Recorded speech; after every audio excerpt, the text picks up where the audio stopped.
Welcome to the Your Brain Shift podcast, where we explore topics that promote mindset shifts and brain shifts for greater success, health, wellness, and fulfillment. I'm Keith Engelhardt, and our co-host Kevin McKinnon's feeling a little under the weather, still getting over the flu, so he's not with us today. Our guest is Karin Brauner, who was a speaker at the Total Health Summit that I organized last year. Karin's an entrepreneur, as well as a clinical psychologist and counselor that aims to increase wellness and improve people's lives, their relationships, all done through the different services that she offers. She has lived part of her life in Guatemala and is currently living in the south of England, where she is not only the author of 20 self-care habits, that aims to support individuals in setting clear boundaries and learning to meet their own needs. She has that as a thread of all her work in her clinical practice as well. So welcome, Karin. Tell us a little more about yourself and your journey into your current vocation. Well, as you mentioned, I'm from Guatemala. I am now also German and British. So that's pretty cool, I think. And the way I became a counselor or a clinical psychologist in the first place is I started medical school, but we didn't like each other. It wasn't meant to be, so we kind of parted ways. I broke it off with medicine. And the closest thing I could find to helping people, because that was my aim, to help people. Mm-hmm. I was like, how can I still help people? I didn't want to do admin. I didn't want to do certain things. So I was like, okay, psychology. Let's do that. Let's see how that goes. I wasn't exactly woohoo about it, but I had to do something, right? I had to keep studying, because that's what you do over there. If you don't have a degree, you're stuck. But the first day in university, I was like, my teacher was also the dean, and he was just so passionate about everything that I was like amazed. And he sold it to me. I was like, yep, I'm in the right place. This is what I'm going to do. And then I had my first client a few years later, and I loved it. I just loved working with clients and seeing them evolve and change through time. Then I moved to the UK, did care work for 11 years. So I can say I've retired from care work. I retired from it last July, so in 2019, to do full-time practice. And what else can I say about myself? There's a lot going on. I've just started a new website because I'm doing workshops. Since last time we spoke, I started doing workshops on teaching counselors mainly about social media and about blogging, so how they can get their practice full through blogging and content marketing.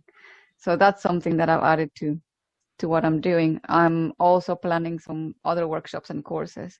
So if people don't want to do workshops, they can do the course version of it, and also coaching. So that's kind of where I'm at the moment. And so that's your entrepreneur skills. Different hats. Manifesting there.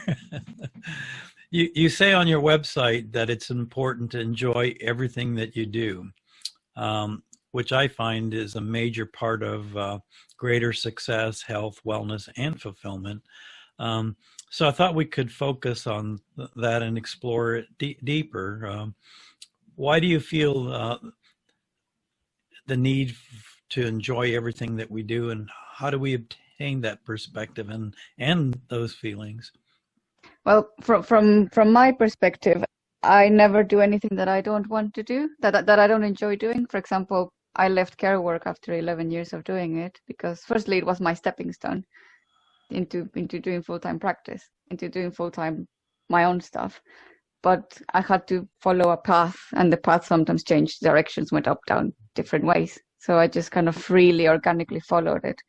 And it meant doing care work for that long. But I enjoyed it. I didn't hate it. I enjoyed it. Sometimes colleagues and things, service users were always great. I have no fault for the service users, but my reasons for changing jobs, I had 5 or 6 jobs in care, was management related, staff related. And when I stopped enjoying myself, and when I started Like when my first manager said, when you start feeling murdery, it's time to leave. So that was good advice. We both left the job at the same time. That was my first job. So when you start not enjoying something, it's gonna impact your health. It's gonna impact how you see yourself. It's gonna impact how you see the world. You start getting cynical, you start getting sarcastic, you start getting demotivated, and you're just going through the motions. Is that what life's really about? Mm-hmm. No, I think there's so much more to it. If I start not enjoying counseling anymore, I'll stop. Yeah. Hopefully that never happens. But I've got all these other things that I've just mentioned that I'm doing. So all of those kind of keep me busy, and I enjoy all of those. So I think that's important. And I think, I don't know, in countries such as Guatemala and Spain and different countries, I don't know if it's the case in the States as well, you find a job and you stay in it for the rest of your life. It's kind of been a tradition, but why would you do that? Why would you do that to yourself if you're not enjoying it? Like another example is when I was studying medicine school and deciding to leave, one of my friends said, well, you've started it, Karin, you have to finish it. And I looked at him like, can you see me having migraines? Can you see how many stomach problems I'm having because of this? I was really bad. I even went to get checked MRIs and things to see if there was a problem with my brain. There was nothing. It was medicine. You know, medical school was giving me all of these things. As soon as I left, I was happy. I was like, this is the best decision I made. My dad went and got drunk for a week because his idea was to have a daughter that was a doctor, and that I just shattered that in 2 seconds, right? That I'm changing universities, but that was his idea for me. My idea for me was completely different. I didn't want migraines. You know, I wanted to be healthy, and medical school wasn't it. Yeah. Yeah, here in the States, I think there was probably an earlier generation that focused on, you know, a career for life, or you had a employer that you stayed with for decades or longer. Not so much in the last, you know, to 20 or maybe 20 plus years. There's still some of those mindsets, and there are some people that are fortunate. They really love what they're doing and they stay with it for lifetime. But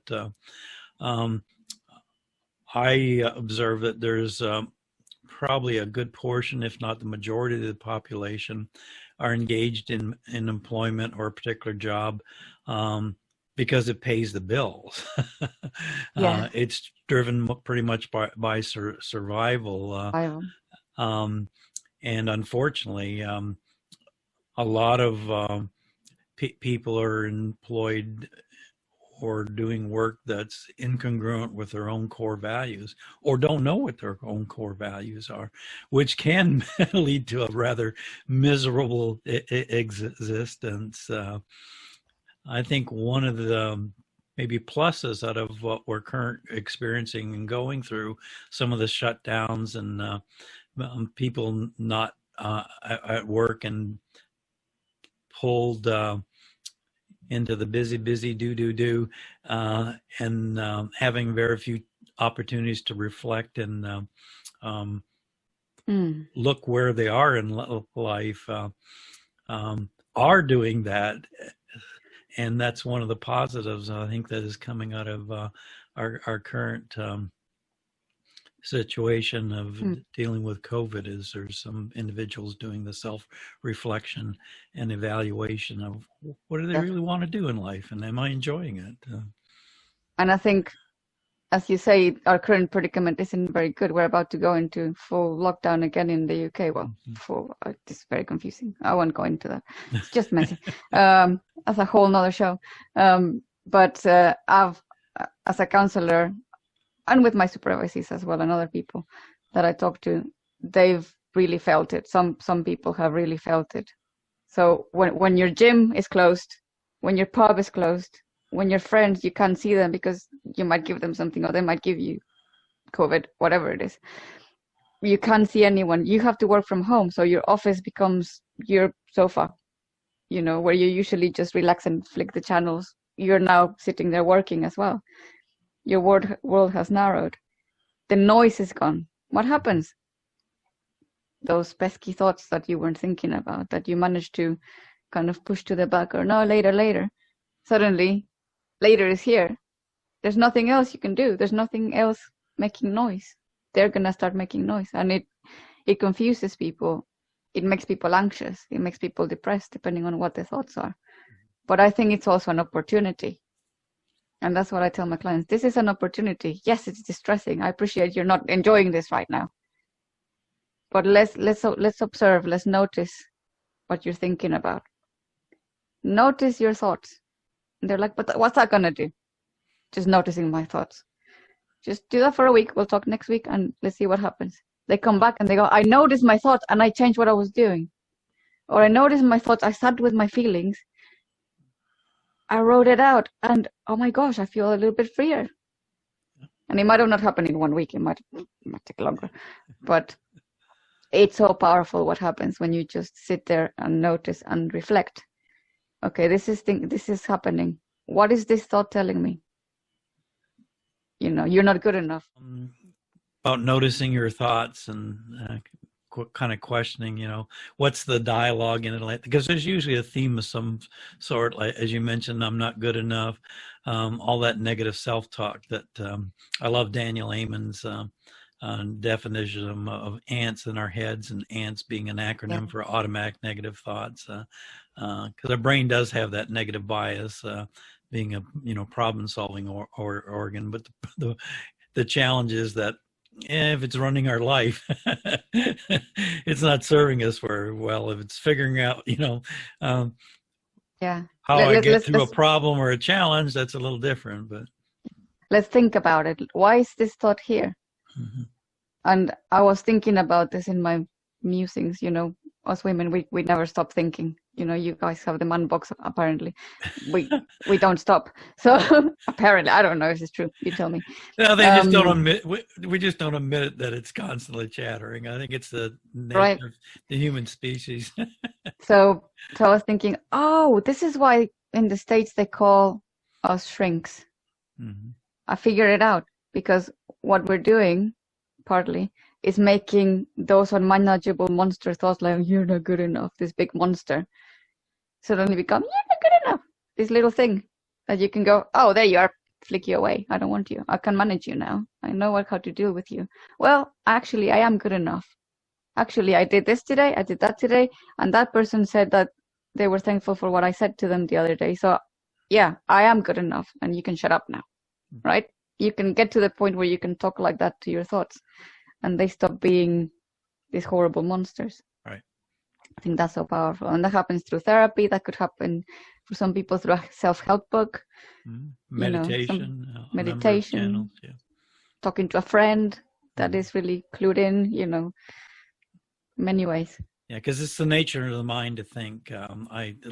People often come to my meditation programs with misconceptions that the goal is to quiet the mind and eliminate the thoughts. Well, that's not going to happen. Good luck. Research shows that we have anywhere from 60,000 to 90,000 thoughts in a day. And I think I've shared this insight before in other shows, but it's worth repeating.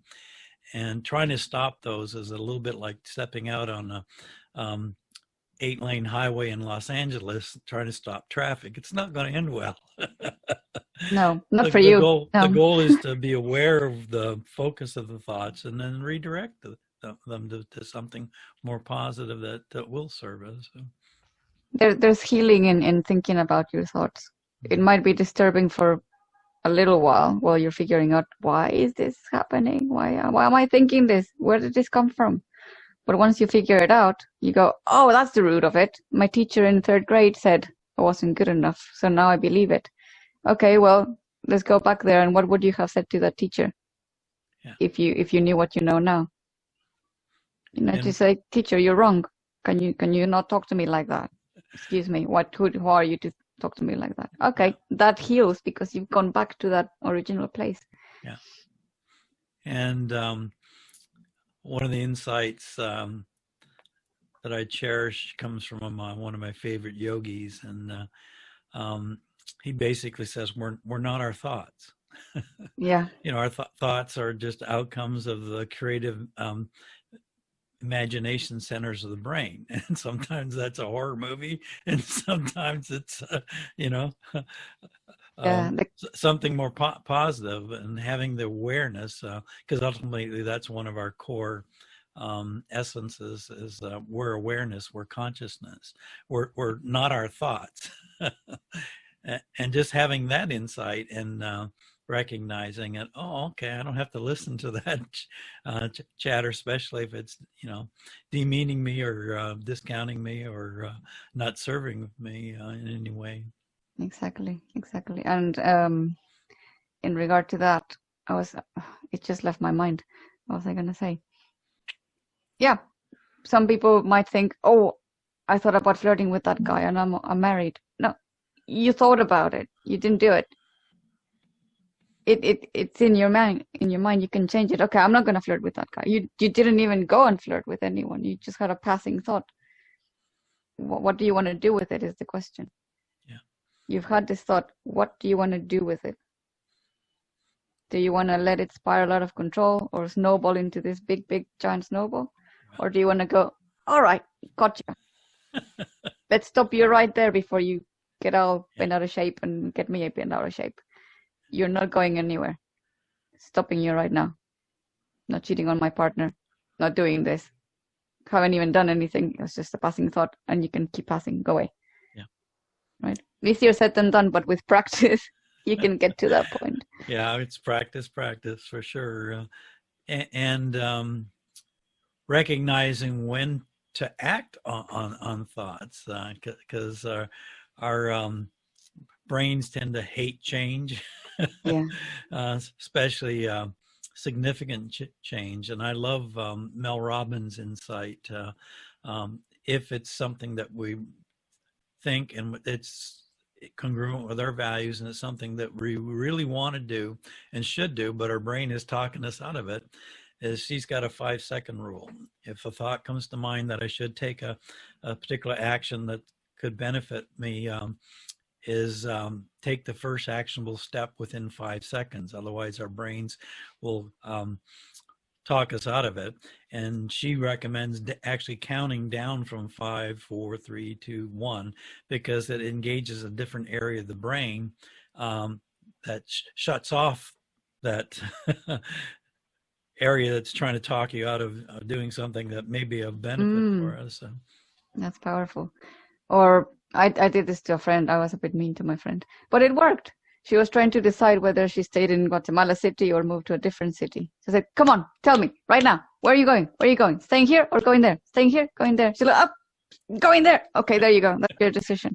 Yeah. Right? I didn't allow her to think because I was just annoying her so much with just tell me now, tell me now, tell me now. That she was like, oh, and her true heart came up. You know, her decision that she needed, and she did make that decision. Yeah. She went. But if she thought about it, she would have had those thoughts going, oh, no, but if you go, back and forth, it's going to be bad. No, where do you want to be? Over there. Okay, go there then. I'll miss you, but go there, you know, if that's what your heart is telling you. Yeah, because we can spend a tremendous amount of energy in that indecision and that turmoil of, you know, should I, shouldn't I? And sometimes it just it is necessary to take the leap, and because we can always change our mind. Can always change your mind, and that's another key thing that I say to my clients. It's everything's temporary. This COVID thing, it's temporary. I don't know how long it's gonna last, because I don't have my magic ball here. I haven't figured out how to read the future, but I really don't know. But it is gonna pass. Your circumstance, you're going through a divorce, your relationship is finished, your job is gone. Okay, this is all going to be temporary. It's horrible right now where you are, but it is going to pass. Have you gotten a job after losing a job? Yeah, it's happened to you in the past. Can you do it again? Probably yes, right? Yeah. Are you going to stay alone forever? No, it feels like that right now because you've just broken up with somebody and you're heartbroken and your whole future was planned with this person. So you've got to mourn the loss. Once you've mourned the loss, you can start rebuilding. Okay, what do I want? Oh, there's that person over there that I find interesting. Let's go date them and see what happens, right? It's not going to happen overnight. It might take a bit of time. Or maybe you decide, actually, I'm quite happy on my own. I like my own company now. Who knows, right?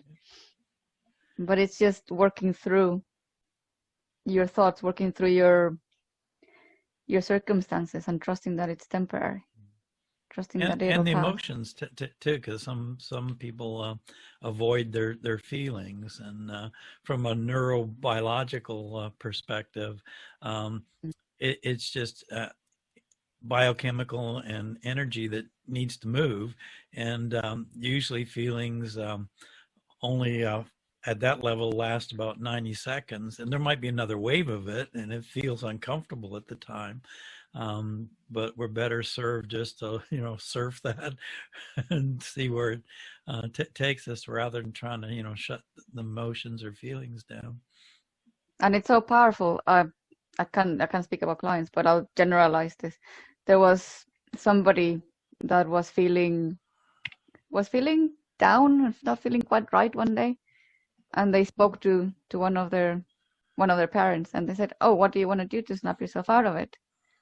And they said, "No, we're just gonna feel like this until I stop feeling like this." So I'm like, yes, that's my client, right? So it was lots of it was very encouraging to see this person do that, because usually we want to go, "Oh, it's not nice, snap out of it, make yourself happy again." But no, you need to ride that out before you can get yourself happy again. If you don't, it's gonna come back. It's like the whack-a-mole game. Yeah. Like, that game where you hit something with a hammer and it comes up somewhere else, and you have to hit that with a hammer and it comes up somewhere else. Yeah. But what you want to do is hit it with a hammer and get it done with, so that it doesn't come up somewhere else, or gently pop, hit it with a hammer so it slowly disappears and fades away. Otherwise it's going to come up in a headache, in a stomach ache, or pain in your arm, or cranky mood, whatever else. Some sort of health issue is going to be connected. Yeah. Absolutely. The body keeps the score. That's it. For sure. Definitely. Yeah, and that mindset of wanting to shut it down is probably a little bit more predominant, at least in America, with men, because we're not taught to express or feel or whatever. I can remember from my own experience, at one point there was a major change in trauma in my life, and like a little advice that I sometimes got from my father, and he was like, "Snap out of it, son." And it's like, yeah. terrible advice. Well, in the British culture, we've got the stiff upper lip. Mm-hmm. Yeah, the stoic. Stiff upper lip. Yeah. Mm-hmm. You just carry on. You just keep calm and carry on, like that saying goes. But that just gets people more ill. Yeah. So it's a whole mindset change to start thinking it's okay to cry. It's okay to feel crappy. It's okay to feel sad, upset, angry, murdery, whatever, just because there's all kinds of positive neurochemicals that get released during that process. And it will pass. And this is something that I tell my clients a lot. Sometimes they forget, because it's a mindset change. So I'm there to help them remember this.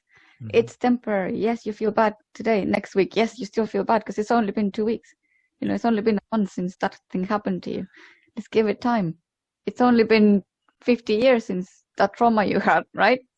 It takes a long time to heal something that happened 50 years ago. It's not going to happen overnight. Give yourself time. Give yourself time.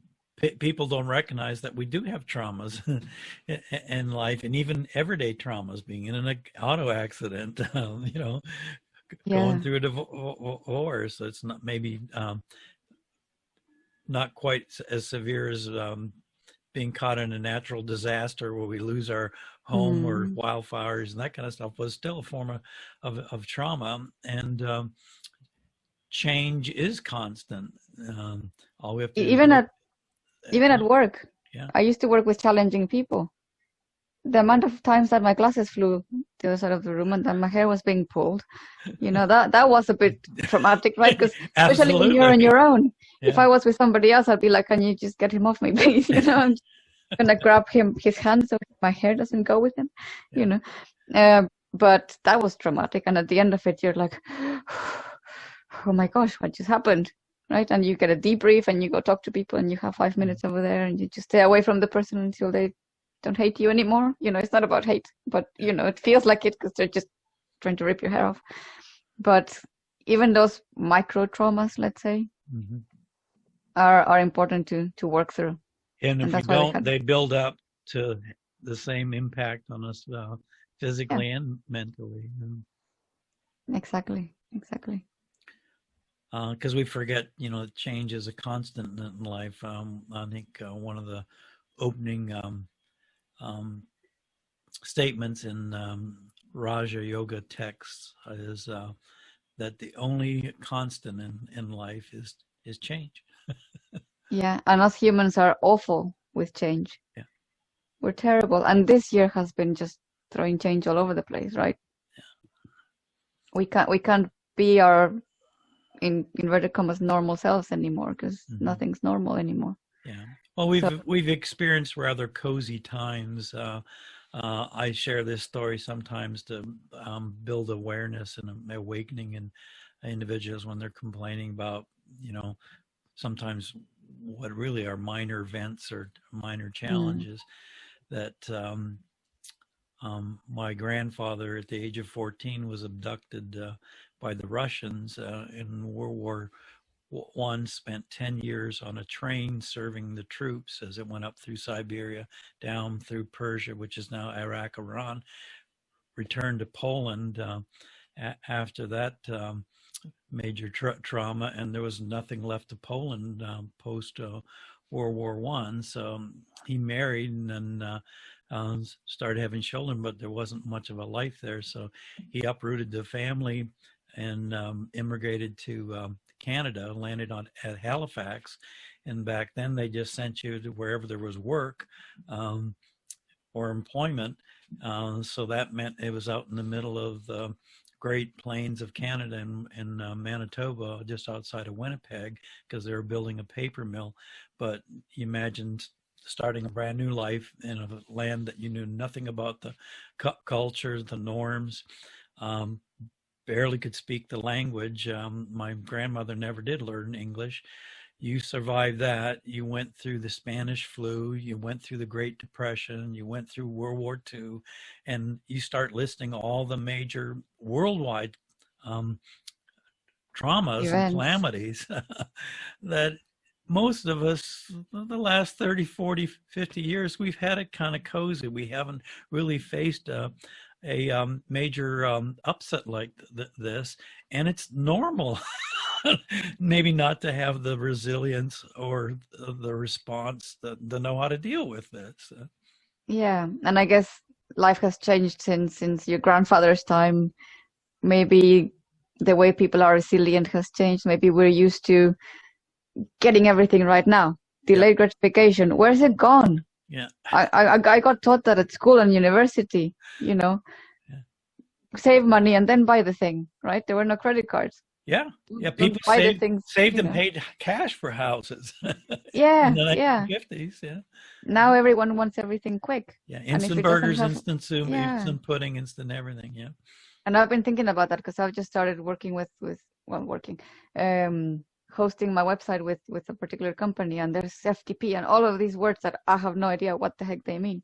So I'm like, okay, I'll just use WordPress because I know WordPress, but all of these things on the cPanel, I have no idea what they are. Yeah. I've fallen victim of this delayed gratification thing. I want to know how to use this thing right now. And I stopped myself and I was like, no, it's a new thing. You can slow down and you can learn. Yeah. Go do the tutorials, send some tickets, ask the annoying questions. That's what you're paying them for. And they've been so helpful. Yeah. That slowing down and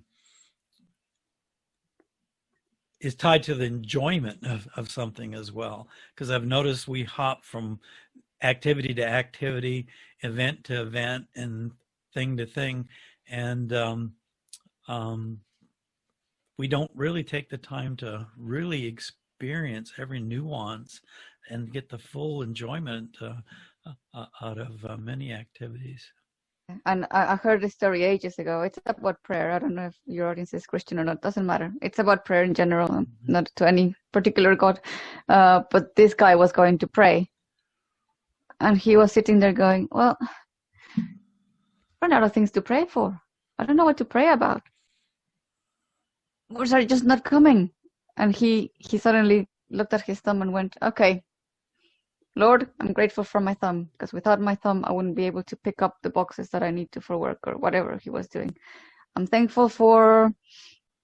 And he went to the next thing and the next thing. And by the end of it, he was crying because he was grateful for so much that he had, that he'd taken granted, that he'd forgotten that was there, starting with his thumb. You know, I'm grateful that there's food in the fridge. We forget that these are basics, you know, that these are things that we have.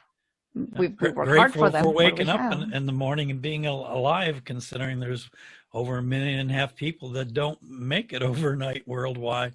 So that in itself is something to be grateful for on a daily basis. And that's also a mindset change. Yeah. Complete mindset change. Just remember what things you have that could be taken away from you in a second. Yeah. What have you got to be grateful comparing for? ourselves to the challenges of other people on the planet. I can remember a few years ago going into a pizza place here in the States and to pick up my pizza, and walked in and to observe this woman just having a total tantrum, screaming at the poor person on the other side of the county that her pizza wasn't, or on this other side of the counter rather, that her pizza wasn't ready, and she was just making not only them uncomfortable and miserable, but just about everybody that was also there in the story. So sometimes I like to, maybe shift people's mindsets. So I said, lady, 1/3 of the planet doesn't even know where their next bowl of rice is coming from. I think you can wait a few more minutes for a pizza. Well, that stopped her for about maybe 10, 15 seconds. And then she went right back to being in her high chair, beating her spoon about waiting. She's probably got a choice of 45 different pizzas on the menu, not to mention the choices of different pizza places that she could go to. Yeah. When somebody else really is struggling for where their next meal comes from, and there's just was no presence or awareness of how insignificant that few-minute delay is in this grand scheme of things, and certainly was preventing her from any enjoyment related to the pizza. Yeah, definitely. And yeah, it's I think it's all about mindset change. If something's not doing you well, stop it. This lady probably would have been healthier in her mind and body if she'd stopped yelling at the poor girl or guy behind the counter. Yeah, that's the bit of the paradox, because it has more of an impact on the person and their body changes and all the stress chemicals that get generated that promote heart disease, potentially cancer, and all kinds of illnesses related to and you imagine her cortisol levels. Yeah, exactly. Yeah, all over the place. Yeah. But we do this to ourselves. Mm-hmm. We do things to ourselves. But if we encounter somebody like maybe yourself or myself from our different perspectives, and allow us to talk to you and help you change your mindset, then that's going to be so healing, because we're not doing it only because you are paying us, right? But we're not doing it because you're paying us, but because we care. We do this because we care. And I think the amount of people I've helped, even if it's about blogging, they're overwhelmed about blogging, and I give them a formula and they're like, oh my gosh, is that it? It's so easy. And the overwhelm is gone. So the stress is going to be gone, or less, while they get used to the concept of blogging and creating images for it and creating videos for it. But even something like that, okay, I can relax. I can blog with ease. I don't have to worry about it. It's easy. Write the thing, follow Karin's template. You'll be fine. If not, call Karin, do some coaching, and then go back again, right? Yep. Get a top-up of the training. So or read the book again. Somebody might just grab a book and read it, or do a meditation, and okay, that meditation worked for me. I'm going to do it again because I need a top-up. I crossed paths with someone recently, not in person, but in a film and a documentary, and he had a fascinating insight, and that was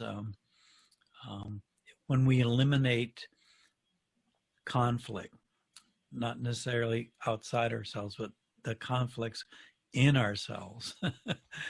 When we're not Yeah. having those battles that we talked about, the brain, telling us one thing when our hearts wants to do something else, or if we're not having conflict with the outside world, that things aren't going the way my expectations are, because I really ultimately don't have any control over external events and things outside, but what I do have control of is my response to them, my reaction to them.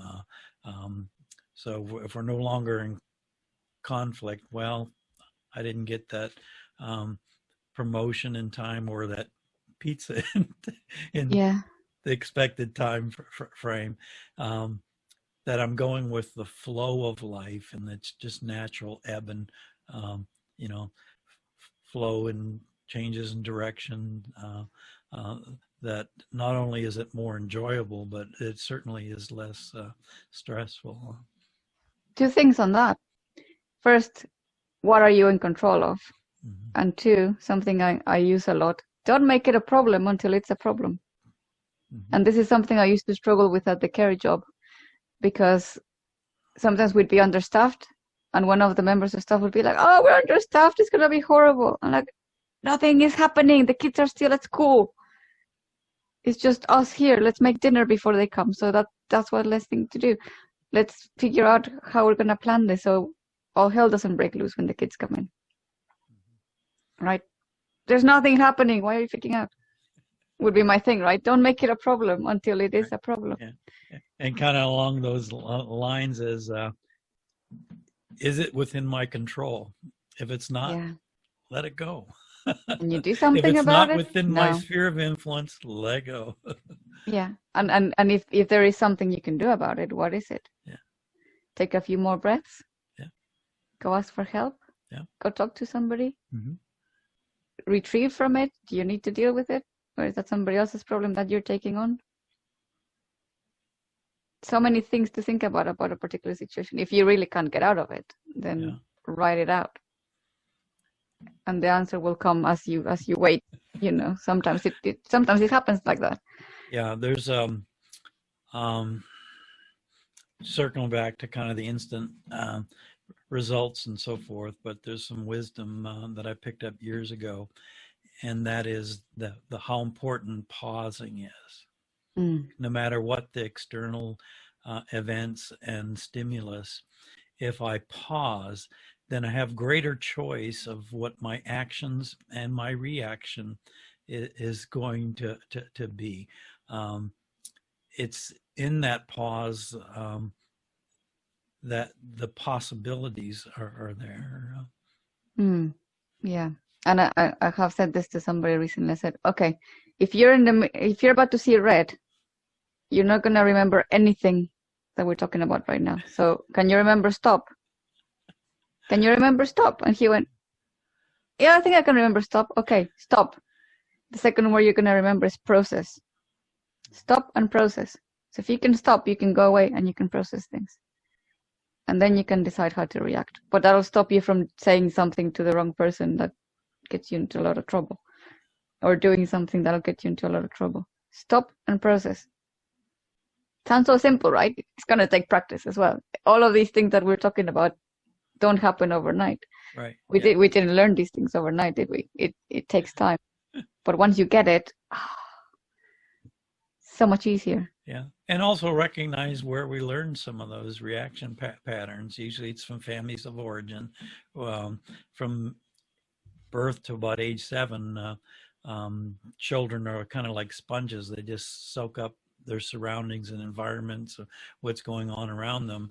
And quite a few of our reaction patterns and choices, our lives are really based on, mirroring and picking up what was modeled by the adults in our lives, or that be immediate family or societal or whatever. Definitely. So a question to ask there is this thing that you learned when you were 0 to 7 still working for you? Yeah. Or did it ever work for you? Or did it ever work for you? And what do you want to replace it with? Yeah. And sometimes the question is, what's the fear there with replacing it? Are you afraid that if you remove that, there's going to be nothing and you're going to be left with nothing? Let's build on that nothing before we get rid of the other thing.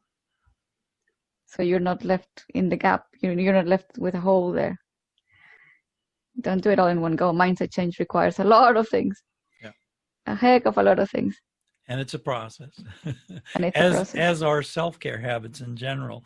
I know you Definitely. have a book out called 20 Self-Care Habits. And last time we spoke at the Total Health Summit, you were working on a couple of others. How's that gone? Yeah, I'm working on a novel at the moment, and the second part of this book is going to be on responsibility, which we kind of touched on today. Is it your responsibility to deal with this, or are you picking up somebody else's? Right. And I wrote a blog about it as well. Whose responsibility is it anyway in relationships? Do we get a dog or a cat? Do we compromise? How do we compromise?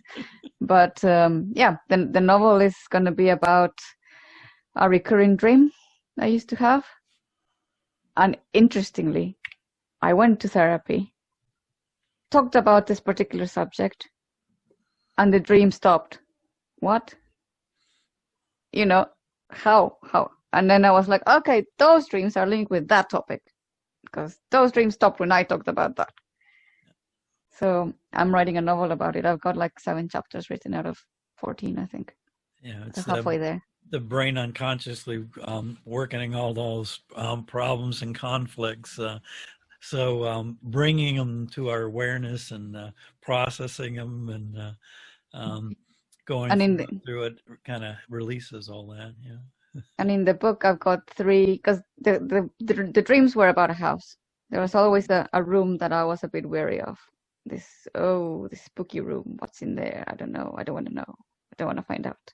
Just leave the door closed. So my book is going to be called The Beckoning Rooms. Deal with them, or they'll deal with you. I like that, because they will come back and deal with you. Yeah. So there's 3 characters. They wake up, and they wake up somewhere else. This is not their house, but all their stuff is there. All their stuff from when they were 5, they were 3, they were 15. Things they thought they'd lost forever are in this place. What is going? What? I wasn't drinking, was I? I wouldn't wake up somewhere else. Where is this? Whose house is this? Why am I here? And there's rooms in the house. There's 3 rooms in each of the houses. They're all in different houses. They don't know they're having the same experience. There's 3 different stories, and they have to navigate through these rooms. Well, if they don't, they can't get out. Our audience can look forward to exploring that when it's released. In the meantime, you can find Karin on LinkedIn, on her website, Facebook, Twitter, and YouTube. I'll have links to all those in the podcast notes. And it's been an absolute delight again talking with you and exploring mindset shifts, especially around enjoying the things that we can do. A very simple statement, but extremely powerful for shifting our experience with life. Life's too short. Enjoy what you do. Yeah. That's my final words. So join us again 2 weeks when Kevin, I hope, will be back and feeling better.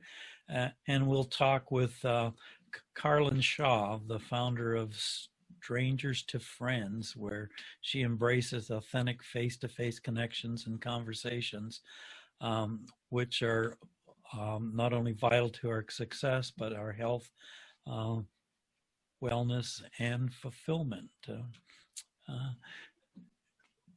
Good to see you again, Karin. Yeah, awesome. Nice to see you again too. Hopefully we can do this again soon. Definitely.